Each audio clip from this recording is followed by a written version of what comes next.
If you've ever been to Portugal, you've likely come across the name António de Oliveira Salazar, the man behind a system known for its paradoxes, repression and authoritarianism on one side, but economic stability and order on the other. A simple, conservative society, tranquil yet shadowed by fear, isolated from the chaos of the Second World War, but equally distanced from the progress sweeping through Europe. This is Portugal under Salazar, a world of quiet streets, controlled voices, and the unspoken weight of an iron grip.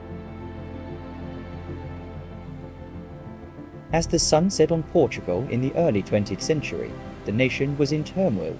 The collapse of the monarchy in 1910 had ushered in the First Portuguese Republic, a period marked by political instability, economic hardship, and social unrest.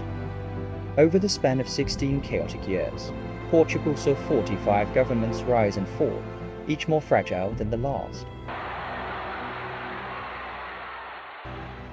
Amid this turmoil, António de Oliveira Salazar emerged, a professor of economics with a reputation for discipline and integrity. Salazar was first appointed as the Minister of Finance in 1928, under the military dictatorship that had seized power 2 years earlier. Within months, his meticulous reforms brought a semblance of stability to Portugal's battered finances. Salazar balanced the national budget, curbed inflation, and brought the deficit under control, earning him a reputation as a savior in the eyes of many. Following this success, in 1932, Salazar was appointed Prime Minister, cementing his hold on power.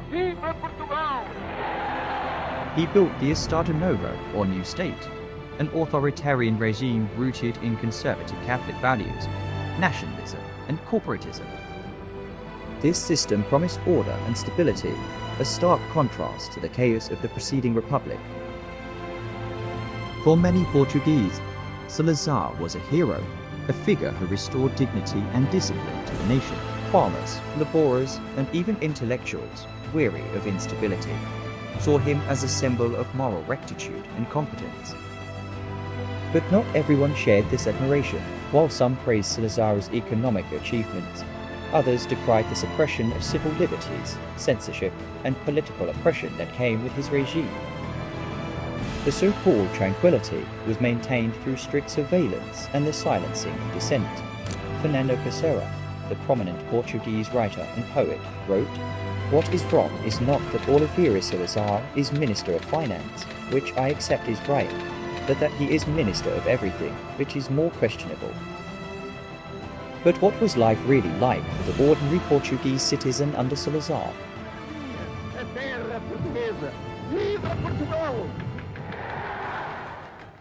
The Estado Novo emphasized conservative values, family, church, and hard work. Salazar's Portugal was a rural society where small villages were the heart of everyday life.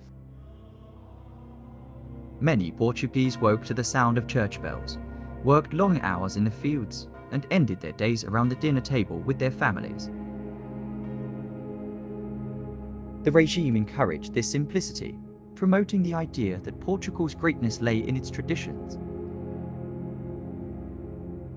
Through schools and propaganda, the Estado Novo instilled a deep respect for authority, religion, and national pride. One of Salazar's most striking contributions was his advocacy of living normally, that his people should live exclusively by preserving and reproducing the shared habits and values handed down by previous generations. Children recited patriotic songs in classrooms, and posters with Salazar's image reminded citizens of the virtues of obedience and discipline. Yet beneath this veneer of tranquility lay a different reality. The government controlled nearly every aspect of life. Newspapers, radio, and cinema were censored to ensure only acceptable messages reached the public.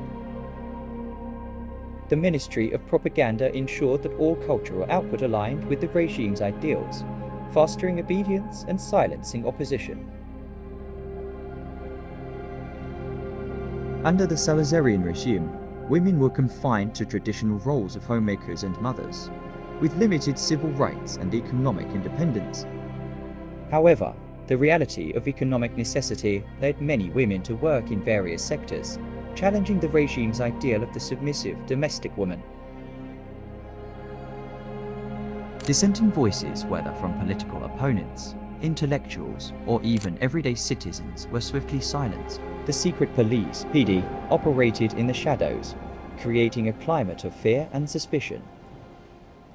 The PIDE police was responsible for suppressing political opposition and used widespread surveillance, torture, imprisonment, and even executions to maintain control. For many, life became a delicate balancing act.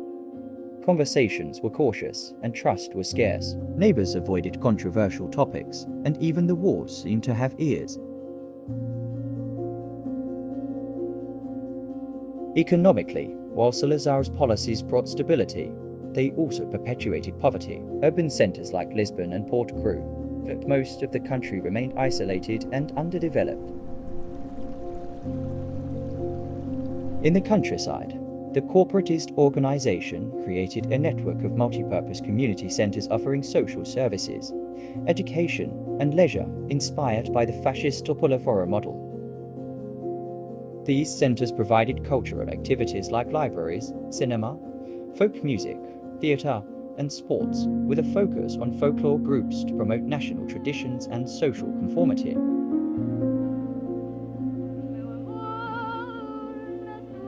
During Portugal's Colonial was from 1961 to 1974.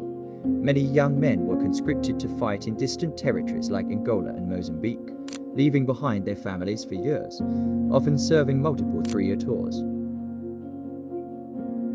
Meanwhile, countless Portuguese intellectuals, students, and political dissidents sought exile in democratic European countries such as France, the UK, and Sweden. These exiles not only escaped the regime's repression, but also formed opposition movements, raising international awareness of Salazar's authoritarian rule and lobbying European governments to condemn his regime.